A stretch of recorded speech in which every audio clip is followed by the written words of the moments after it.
Okay, just got back from Lake Chickamauga, Bassmaster Elite Series. We're giving you the Elite tools, showing you exactly what I used to catch all of my fish at Lake Chickamauga. I'm gonna take one quick second and say, please go watch the Inside Look videos that we're putting out. If you haven't checked those out, they're really cool. They give you a really in-depth look and explanation of the events and show you all the fish catches. So please go back and watch that. We'll be posting the Chickamauga tournament here before too long. Yes, a 9-pounder. I caught a 9.3 in that event. I'm going to tell you, I really caught all of my fish on 3 baits. All the fish that I weighed, I caught them on 3 baits. Not a very good event.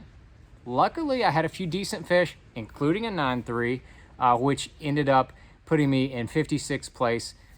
So I didn't totally bomb, thanks to that giant, but could have been a lot better. I just didn't quite dial it in. But let me tell you what happened in practice. I get out there in practice, start fishing around, catching some fish, having a hard time catching keepers. Found a few bed fish and decided to start my tournament, try to get that out of the way, get it out of my system. Ended up starting in an area, had boat 81 the first day, which is always tough, and ended up going into that bed fishing area. And low light was hard to see. The one I wanted to start on, of course, there was a boat on it, but I started pitching around in that area, and guess what, boys and girls?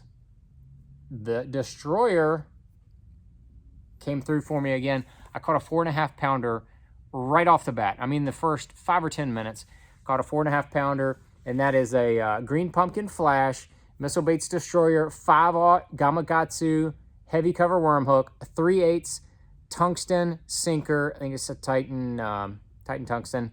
A little bobber stop there, and then I have 25-pound sunline shooter on a 7.6 Cashin. It's a 7.6 Cashin. This is one of the elites. This is a leftover elite rod. I'm phasing over everything to icons, but I don't have all of them. But this is 7.6 heavy. The icons are just lighter and a little more sensitive. But this is in a high-speed Daiwa Tatula 100 reel. That is what did the trick there. Now, I tried to get, some other fish going on it. I caught some short fish on that setup right there, but I never caught another keeper on that. So I ended up catching my other keepers. I only had 3 keepers first day. I caught my other 2 on a Neko rig. You can call it a Neko, I don't care, I'm not mad at you. Caught it on that, but it was on our new little magic worm, coming to you soon. Got a little collab going with, this is the actual worm right here. I'm not going to show it too close. Had a 1/32 ounce weight in there. I had the VMC crossover on there with a 1/0 Gamakatsu G-Finesse drop shot hook on there. And that's what I was using. And then I had that on 10-pound FC Sniper as my leader. Had about a 20-foot leader down to 12-pound X-Plasma, Sunline X-Plasma braid, and had Daiwa ballistic reel, Cashin rods, Icon drop shot rod. That's what I was using. Neko is like, you work it similarly to a drop shot. So the drop shot rod, perfect for the Neko rig, if you were wondering. And I caught a couple keepers on that. First day I caught 1 keeper on it. The second day, but then the second day I ended up catching a smaller keeper on that.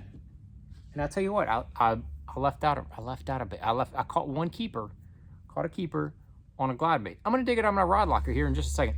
But that big old 9-pounder, caught it on a 1/2 ounce Bruiser mini flip This is the actual jig that I caught that 9-pounder on. The actual jig. That's it. Bruiser, 1/2 ounce. It's a little beat up, a little skun up. And I had the Missile Baits Mini D-Chunk and Super Bug on the back. I love that combination. Love that combination right there. Had that on 20-pound sunline shooter. That was the line.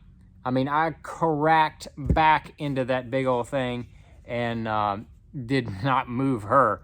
Holy smokes. I mean, what a tank. What an absolute tank that fish was.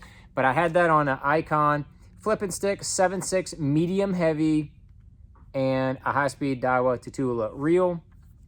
That was that's what I caught old Big Moose on, and another keeper on that the second day at 4 keepers for 15 pounds and 15.5 actually at 24 pounds total.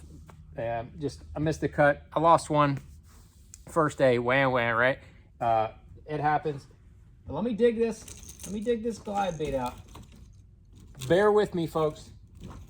Folks at home, bear with me. Got way too many rods that I need. I'm not selling any. Nope, don't ask. Oh my Lord. Of course it was in the bottom. Jeez. This is an old 30-acre glide bait. I caught a keeper.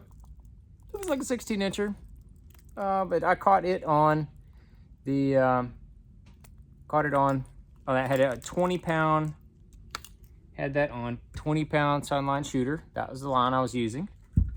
And I had that on a Daiwa Tatula 150 is the reel that I throw that glide bait on. I like that longer handle. I think that makes a big difference. And I had that on the Cash and Rods Icon swim bait rod. Let me see if I can read it. It is the 7.8 moderate fast, medium heavy. ISW 7.8 MF. And that's not what you think. It's moderate fast, MF. Moderate fast. But it is a bad MF. Moderate fast. It's a bad moderate fast. It's a good moderate. I guess it would be a good moderate fast. But that was what I caught, and I thought it was going to be game on because after I caught that 9, pulled out the glide, caught that keeper like 3rd cast. I thought, man, game on. We're gliding, and I never got another sniff on it. Probably should have just kept it in my hand. So it didn't take long. I picked the jig back up and started catching fish again, but just no other keepers. So that was kind of my nutshell for the Lake Chickamauga. A little disappointing for me, you know.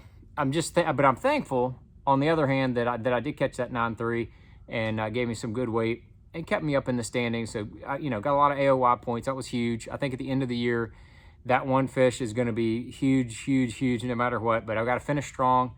We got a couple weeks before we go to Lake Fork, and it is Autism Awareness Month here in April, so be sure to tune into my other social media channels for information about things that you can do and things you can win from me, and things that you could potentially bid on and help raise money. And if you don't do any of that stuff, there's other things that you can do of just being aware and knowing a little bit more about autism. So there we are. That's the Elite Tools. Please go watch the inside look.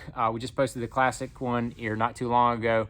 And if you want to ask any questions about the tournament, drop it down there in the comments. I'll do my best to see them, try to watch and try to answer. So as always, I appreciate you guys watching.